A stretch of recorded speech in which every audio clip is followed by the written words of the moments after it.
bancaire, qui est quelque chose d'absolument magique. Et ces 20K vont se transformer en 200 000 euros cette fois-ci, puisque la banque va me prêter ces 200 000 euros, je vais les investir dans le, tout simplement, meilleur asset, la meilleure stratégie possible, le meilleur asset, c'est-à-dire l'immobilier, et la meilleure stratégie possible, ceci est une maison, c'est-à-dire le flip. Et ces 200 000 vont me générer 60 000 euros de plus-value. Donc question, qu'est-ce qui est le mieux? Perdre son argent, générer des miettes ou générer vraiment beaucoup d'argent? C'est exactement ce que je vais... Extrait très intéressant que je vous propose de décortiquer pour vous démontrer qu'il faut être très vigilant avec ce genre de promesses. L'activité de marchand, c'est évidemment un moyen de s'enrichir, ça, il n'y a pas de sujet. C'est quelque chose qui est passionnant. D'ailleurs, ça me passionne tellement qu'on a écrit un livre formation de 716 pages, livre dans lequel on est le plus objectif possible sur cette magnifique activité. On va regarder les chiffres ensemble et je vous prie de m'excuser, je n'ai pas les mêmes moyens. Moi, ce sera stylo et feuille blanche. Donc, on nous explique qu'avec 20K d'apport, on va pouvoir lever 200 000 euros. Effectivement, l'effet de levier bancaire, c'est un levier très puissant qui fonctionne très bien pour le locatif notamment avec ce montant de 10% d'apport. En revanche, pour du marchand de biens, on va nous demander, une banque professionnelle marchand de biens va nous demander pour nous financer entre 20 et 30% d'apport. Autrement dit, on va nous demander pour lever 200 000 euros, on va nous demander 60 000 euros d'apport. Okay, donc, quand on a des promesses qui vous disent qu'on peut faire du marchand de biens avec aucun apport, pour ce type de financement-là, c'est une fausse croyance. Heureusement, effectivement, il y a des solutions alternatives et on va pouvoir aller chercher donc des financements alternatifs.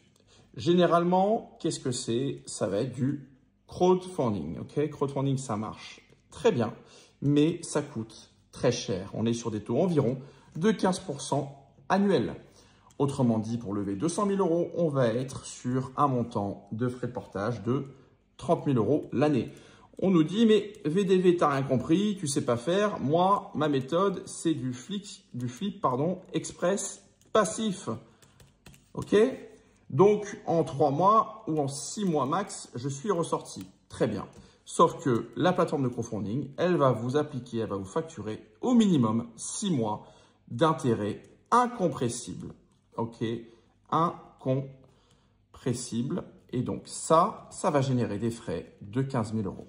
Donc, au départ, on nous vend une plus-value de 60 000 euros. Très bien. 60 000 euros sur un projet de 200 000 euros, ça représente 30% de renta brute. C'est donc un très beau projet. Ça se trouve, mais ça ne se trouve pas tous les matins non plus. On les fait. Allez, on fait donc ces 60K de plus-value. Donc, on va soustraire ces 15K de frais de portage. OK? Même si on sort au bout de 3 mois et qu'on fait un flip express passif. Il nous reste 45K. Quand on est marchand de biens, on est un entrepreneur et on doit assurer son activité avec une RCP, responsabilité civile professionnelle, et une protection juridique. OK? On va également avoir des frais de comptabilité. Tout ça, en gros, allez, 5 000 euros par an. Il va nous rester 40 000 euros. 40 000 euros, ils vont être soumis à l'impôt sur les sociétés au taux réduit de 15%. Donc ça fait 6 000 euros d'IS. OK? Et ces 6 000 euros donc, vont venir réduire encore ce bénéfice pour avoir un bénéfice de 34 000 euros. Là, les 34 000 euros ne sont pas encore dans notre poche. Pour qu'ils soient dans notre poche, soit on se verse des salaires avec des cotisations sociales SSI qui vont dépendre en réalité de la structure juridique qui va héberger votre activité de marchand de biens, ou bien on va se verser des dividendes. Les dividendes, j'écris très mal, c'est 30%, c'est ce qu'on appelle le prélèvement forfaitaire unique ou la flat tax. Et donc, on va encore soustraire environ 10 000 euros et on va toucher en réalité 24 000 euros. Et c'est très bien, c'est très bien.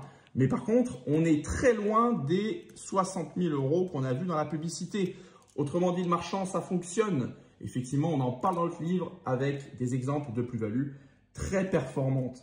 Mais attention, ça n'est absolument pas aussi facile, aussi simple que ce qu'a présenté par les marketeurs dans les publicités. Donc, si vous voulez vous former avec une vision objective, exhaustive, mais vraiment proche de la réalité, formez-vous avec notre bouquin ou avec d'autres supports de formation qui sont sérieux et faites attention aux promesses des marketeurs.